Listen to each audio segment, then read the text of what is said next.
Hello everyone, I am back, and it's the end of another long day. As you can see, I've been playing with fiberglass and resin and gel coat and everything else. All right, so this is what I've got. I actually had help today, so I did a time lapse, so you will see my helper and myself working on this. So to back up, this is a mold for the back of a 63 split window Corvette on a C6 Corvette chassis. This is the back end mold. It is three pieces bolted together. You can see with quite a few bolts around and some steel structure to help it maintain shape. I had to clean them, polish them, wax them, put mold release. Then I used gel coat. I wanted to use black gel coat because I wanted a finished look like on the GT40 body pieces that you see here. Unfortunately, I ran out of black gel coat. So I did have gray, so I used gray. So half of it's going to be black. When I pull it out of the mold, half of it is going to be gray. Right now, there is only 2 layers of 2-ounce fiberglass mat. So I put the gel coat and targeted 20 to 25 thousandths of an inch thick on the gel coat. I did hand lay it with a what do you call it, a chip brush. Very tedious work, but I don't have a dump gun yet. I'll probably get one after this. But again, I've got a fiberglass guy that does most of this stuff. He's just behind because he was in the hospital. And so I said, well, and I was gonna ship these to him, but I said, you know what? I'm going to make a body first before I ship these to him. So in the future, he'll be doing this, not me. And he has a dump gun. Okay, so that's 20 to 25 thousandths there. And then each layer of 2-ounce fiberglass mat is approximately 40 thousandths of an inch thick. So by the time this is done, this is 100 thousandths of an inch thick, or should be about that. That is the minimum I would do for a body, and that's if your target is, I want the fiberglass body as lightweight as possible, but still, you know, the minimal amount of structural strength. If you look up there, I did a body in the past. I did not use gel coat, and I think that's only 1 layer of fiberglass mat, 2-ounce fiberglass mat. That's from memory, sorry. But I just wanted to make sure that that body that came out of these molds would fit on a C6. So I took the body panels off of a C6, stuck that on. My intention was to go back into the backside, strengthen it, but we ended up stealing pieces of that in the C8 to C2 conversion. Come to find out, didn't need to do that, so I regret cutting it up, but oh well, that's what it is. It didn't become weak until we cut out those sections, so the geometry of the body actually gave it a minimal amount of strength, but again, that's not enough for an actual body. I'm afraid at very high speeds that would start to distort and flex. So this is the bare minimum I would do. This is like the Grand Sport replica that I'm doing, the blue one in the back. That one is a purchased front end, and it is about 100 thousandths thick. And again, I wouldn't go any thinner than that if it was something I wanted to survive, we'll call it that. The next step up is this GT40 body. It's probably 50% thicker than that in most places. In other places, he used that, oh, I don't know, it's kind of like a foam stuff it's got a name, the name escapes me. Oh, there it is, you can see. It's like a honeycomb. It adds thickness and unfortunately adds weight. These body panels are pretty heavy. They're not overly heavy, but they're pretty heavy. And like I said, my guess would be they're about 150 thousandths thick. You can see this right here. there's the thickness right there. My guess would be 150 thousandths. Now I'm sticking, all right, so this is what they call the spider web. So you can see that this part right here isn't very thick, but if you scoot over here, there we go. That thing's like 1/4 of an inch thick or something like that. Yeah, so most of it is this thicker part. I can feel the body here. I've got my finger on the back side and the front side.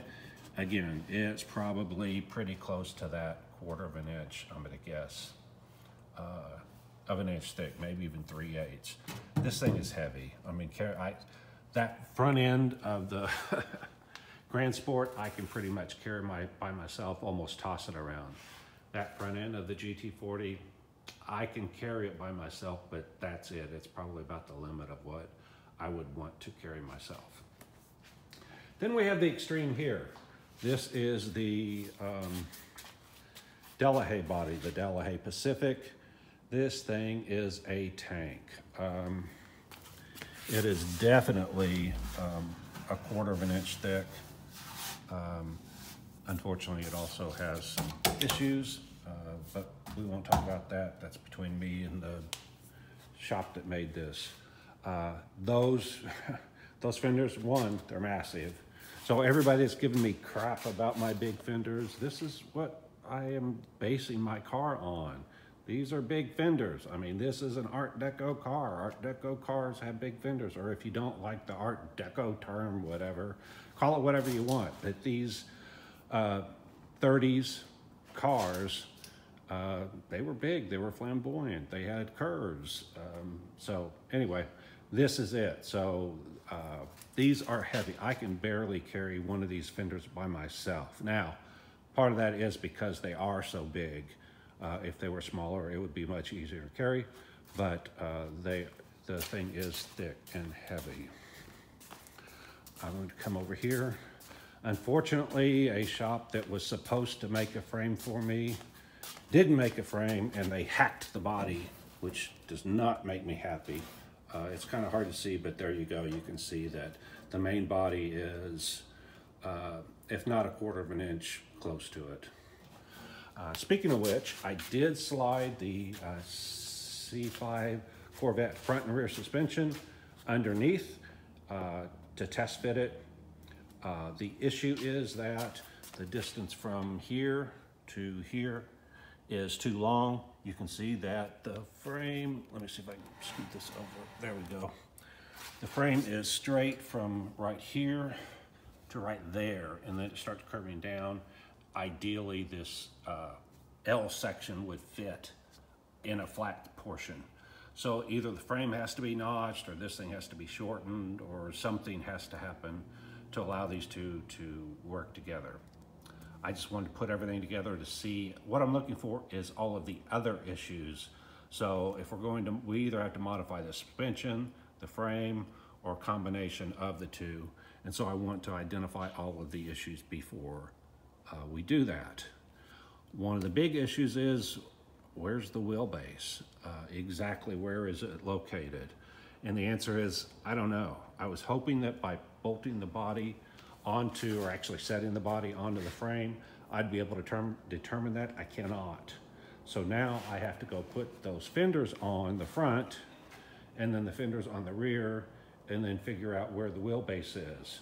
So the front, I am assuming once I get those front fenders mounted, that I'll be able to determine where the center line of the front wheel is. The problem is those fenders don't fit on this frame, so I'm going to have to go and put the hood on and all of the front end, lock it up in assembly just to determine where those fenders mount to, because they don't actually mount straight to that frame. Once I do that, then I will put the rear fenders on. Same thing with the rear fenders. I've got to get them temporarily mounted, mocked up, and then I will look at where the center line of the front wheel is, the center line of the back wheel, and that will determine, I already know what the wheelbase is supposed to be. It's supposed to be 127 inches. So once I determine where the front wheel actually belongs relative to the fender, I can measure back 127 inches, and that will be where the rear wheel belongs. The issue with the rear is it's not quite wide enough. It's too dark. I don't know why it's so dark here, but anyway, it's too dark to see. There's my hand, and I don't know how to get light up on this, but I'll do that on it at another date. But anyway, the frame is about an inch, maybe 2 inches too wide. There is a L shape right here. Yeah, you can't see a thing. There's an L shape right there that pocket is supposed to sit into, and it's too narrow. Speaking of which, on the front, it's a little bit too wide, about an inch. This gap should not be here ideally. So besides that being too long, you can see it's also too wide. But it would fit down in that pocket, and if I wanted to, I could put a spacer in there for the bolt. So it would work if it wasn't too long. All right, so back to this. You can see that there's my fiberglass. I mark all of the fiberglass when I cut it out, and that allows me to, when I lay it, say, oh, well, this is where that line is, this is where that line is. The problem is I cut like this whole quarter section in one piece of fiberglass. I've got one right there. And when you lay it, it pretty much, you get one shot at it. The reason why is I put the gel coat down, I coat everything with fiberglass resin, then I put down the fiberglass cloth. The reason is that makes it easier to soak the fiberglass cloth in resin rather than laying it down dry and then trying to force all of the fiberglass through it. So the fiberglass is the resin's coming from two directions, from the fiberglass, the resin that's laid on the gel coat, and then I am also putting it on the back side. But the issue with that is once you put it in place, it's really hard to move it. It immediately starts absorbing the fiberglass resin and doesn't want to move.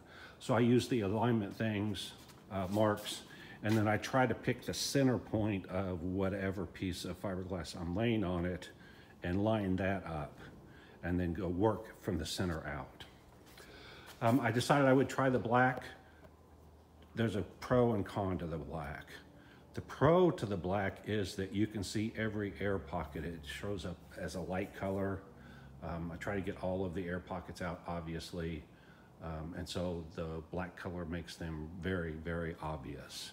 Disadvantage is you can't see any of the marks. When I use the gray, you can see the marks clearly. You can still tell if there's air pockets, but it's not as obvious as it is with the black.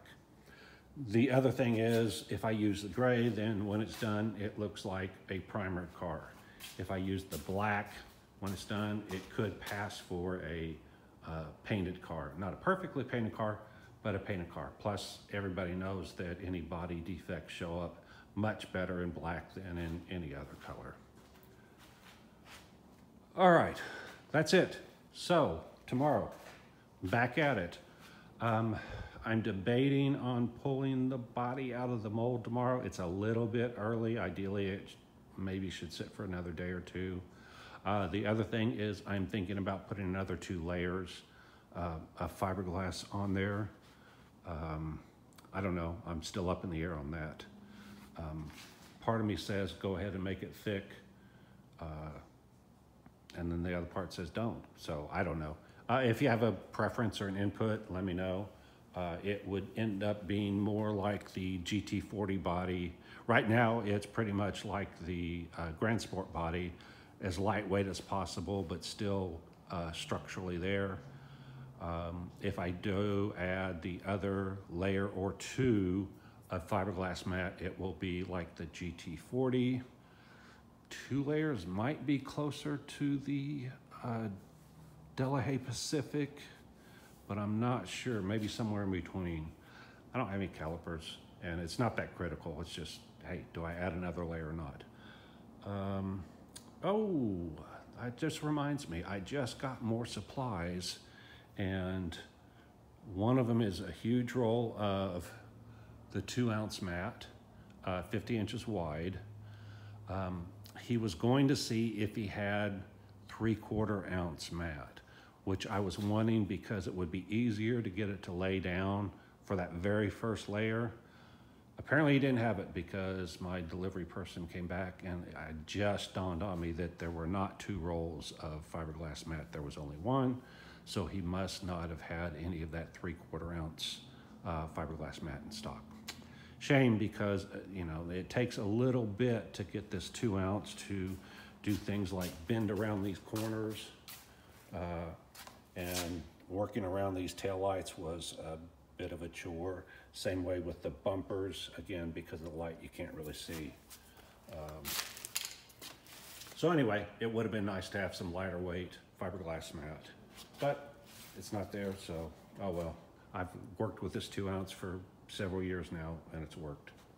Okay, I've rambled enough. So like, subscribe, hit the alert, hit the thanks if you want to donate.